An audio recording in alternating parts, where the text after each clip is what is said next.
Hello and welcome back to Dante's Divine Comedy Paradiso Canto 21. In this video, we'll continue with what we have been talking in the last video. Like Dante and Beatrice was welcomed by a light, and the light was asked certain questions by Dante, and the light answered to those questions.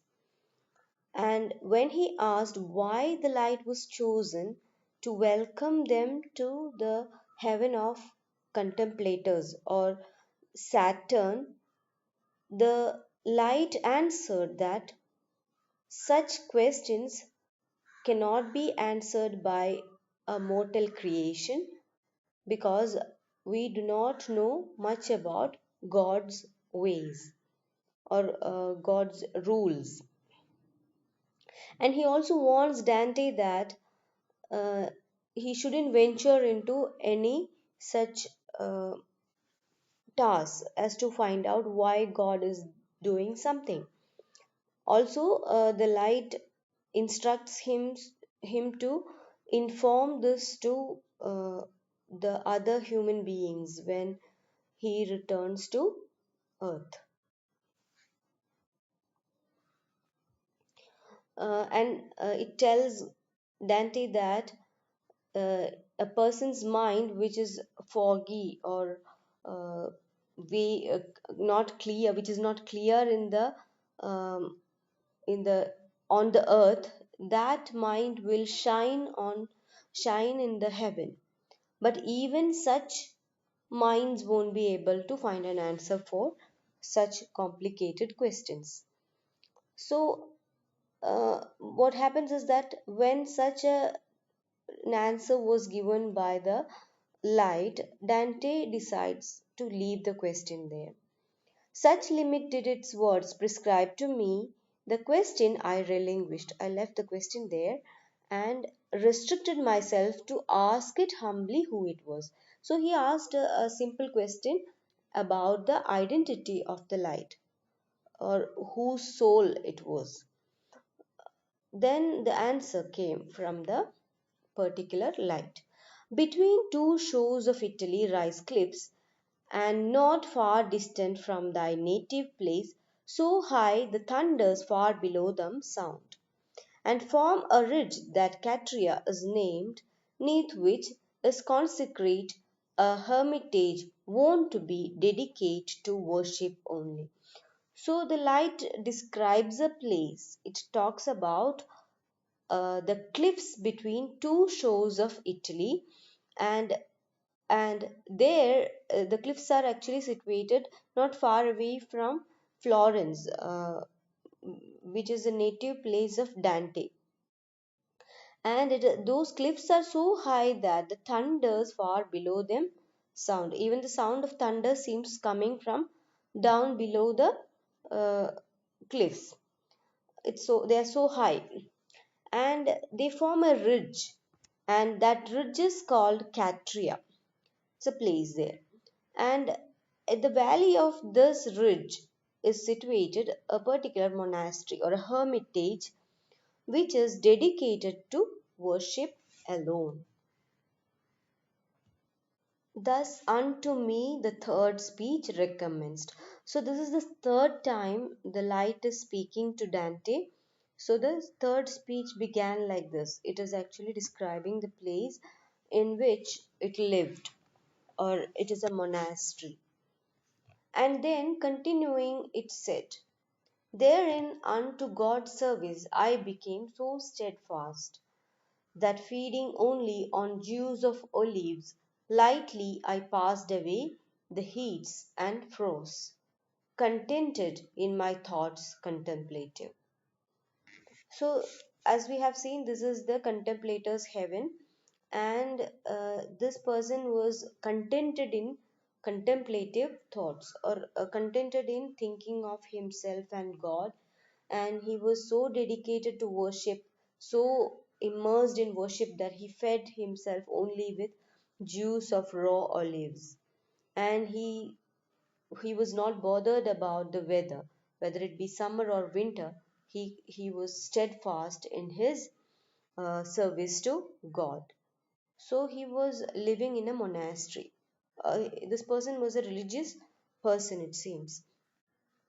That cloister or that monastery or hermitage used to render to these heavens abundantly. So people from those uh, that monastery, those people used to enter heaven. A lot of people entered heaven from that monastery, or rather, that monastery contributed to heaven abundantly, and now it is empty grown. Now nobody seems to enter heaven from that monastery because people are not that good anymore. uh, so that perforce it soon must be revealed. So it will be laid bare soon, because its vanity or its worthlessness is going to be revealed to people soon. So here the light is going to tell about himself, and he tells, I in that place was Peter Damiano, and Peter the sinner was I in the house of Our Lady on the Adriatic shore. So this person is, or the light is, the soul of um, Peter Damiano, or a saintly person in the Christian history. So this Saint Peter Damiano was born in a poor family in Ravenna in Italy, and he was an orphan, and his brother used to um, make him drudge, um, attending to pigs and all. Another brother actually rescued him from that plight, and he was sent to study theology, and he started teaching.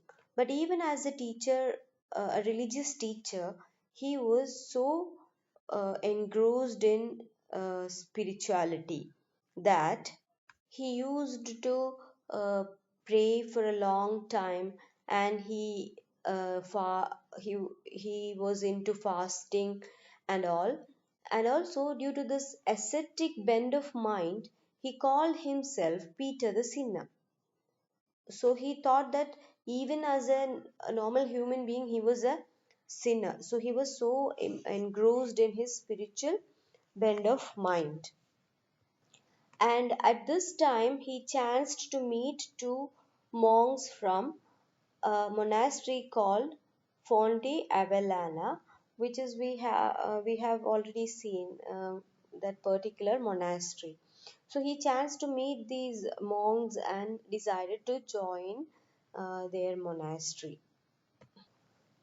So it was believed that he was born in 988 uh, AD, and he became the abbot of this particular monastery, and he used to live there with all his spiritual uh, leading a spiritual life and all. At that time, he was so popular also, maybe because of that, he was forced to become the cardinal. That's what he is referring to in the next stanza. Little of mortal life remained to me when I was called and dragged forth to the hat. The hat is reference to the office of the cardinal, with which shifteth even evermore from bad to worse. So what happens is that this position of the cardinal is a corrupt position, and he feels that bad to worse, that is the kind of people who actually take the position of a cardinal, and he was forced into that position. Actually, Peter Damiano became the uh, Cardinal Bishop of Ostia in 1057, and that's what he is referring to. So, this particular experience in the position of the cardinal gave him uh, an exposure, or rather, he came to know about the church authorities more. and he had a kind of uh, he hated them, in fact, because he talks about how it was envisaged, or it was supposed to be a very pure kind of uh, vocation, that of ecclesiastical positions, but it is so corrupt that uh, it's not worthy of the value that people attach to it. So he is referring to came Cephas, and the mighty vessel came of the Holy Spirit. These are reference to Saint Peter and Saint Paul. These people are holy people who are known for their sacrifice of worldly material wealth.